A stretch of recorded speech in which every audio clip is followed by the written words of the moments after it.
sapagkat ito na ang katuparan ng pangako ng ating Panginoong Hesukristo na kanyang susuguin ng Espiritu Santong mga aliw.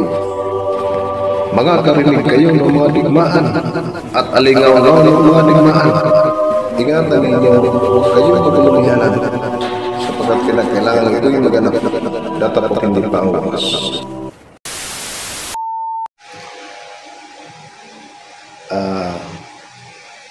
Isang magandang hapon po muli mga kababayan. Muli ay nandito sa inyong harapan sa pagpapatuloy pa rin ng ating pag-aaral. Hango pa rin sa mga kasulatan. Pagtiyagaan nyo lang mga kapatid ha, pagtiyagaan nyo lang na magsasalita ako. Yan naman ay ang may kinabang yan, tayong lahat. At ang punterian yan, sa madaling salita, kaligtasan natin lahat. Diba? Kaya nga, kailangan natin lumingon sa ating pinanggalingan para marating natin yung ating paroroonan. Yan yung kasabihan eh. Kasi kung di tayo lilingon sa ating pinanggalingan, hindi natin marating ating paroroonan. Tama naman yung kasabihan na yan. Kasi huwag ka lang lumingon doon sa mali. Kasi pag lumingon ka doon sa mali, mali din yung mararating mo. Ay ibig kong sabihin, ang lilingunin natin yung mga kaganapan ng mga gawa ng mga propeta at ng mga gawa ng ating Panginoon Jesucristo. Yan po yung ibig ko sabihin. Yan yung pinupunto ko. Kaya pag yung mga gawa na yan ang ating lingunin, di ba? Lilingon tayo doon. Pagkatapos susundan natin yung kanilang mga yapak, magpangko sa panahon ito, hindi lalayo sa atin ang kaligtasan. Di ba? O katulad halimbawa ng sinabi ng Kristo.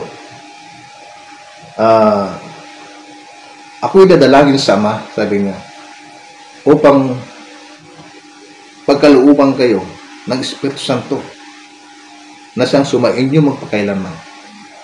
Yan ang sabi ng dakilang Kristo. Siya raw ay dadalangin sa Ama na hindi matanggap ng sanlibutan sapagkat hindi nito siya nakikita, hindi nakikilala man siya. Ngunit sa inyo nakikilala, sabi, sapagkat siya ay tumatahan sa inyo at sa inyo. Yan po yung Espiritu Santo. Naturalmente, pag bumalik sa baba ng lupa, kailangan din niya gumamit ng katawan, mga kapatid, mga kababayan. Paano siya magpagsalita? Kung wala siyang katawan. Paano niya may hayag sa mga tao? Yung daladala niyang karunungan buhat sa itaas. Kung wala siyang katawan. Ayan, ganun po mga kababayan. Kasi, hindi man siya pwede bumaba. Nadala niya yung kanyang katawan sa kaharian. Mga hari, yung mga yan, may mga katawan sila. Mga hari, yung mga yan sa kitaasan. Ngayon, pagbaba nila sa baba ng lupa, iwaran nila yung katawan nila sa itaas. At espiritu silang bababa rito. Pagdating dito, gagamit sila ng katawan. Yan ito, mga katawan ito. Para ano? Para makita niya yung mga tao. Para magkasalamuha niya yung mga tao. Pwede siyang lumakad, pwede magkipag-usap ng mga salita ng Diyos. Ayan. Kasi ang pagparito ng Espiritu Santo, parunumbat eh. Kanya susumbatan ng sanlibutan, sabi ng gano'n, tungkol sa kasalanan, sa katwiran, sa paghatol. Yung salita ng dakilang Kristo. Andyan lahat nakasulat sa Aklat ni Juan yung testamento na pagparito ng Espiritu Santo. Babasahin po natin mga kapatid. Sunod dyan. At ako'y dadalangin sa Ama, at kayo'y bibigyan niya ng ibang mga aliw upang siyang sumainyo magpakailanman. Di ba? Yan yung pagparito ng Espiritu Santo. Kaya nga, ang tao naman, ang hirap mga kapatid, alam sa totoo lang, ako man sa sarili ko, manhid na rin ako sa mga sari-saring naririnig ko.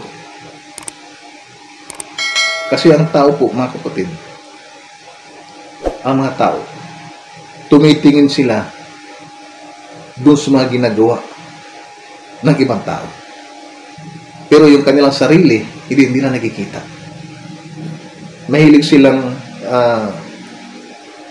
pumuna doon sa gawa ng ibang tao. Pero yung sarili nila, hindi nila nakikita. Hindi nila napupuna. Ibig kong sabihin. Ganyan po yung tao. Sarado kasi ang kaisipan ng tao sa isang makalangit na karunungan. Kung bukas na sana ang kanilang karunungan, kalamang spiritual,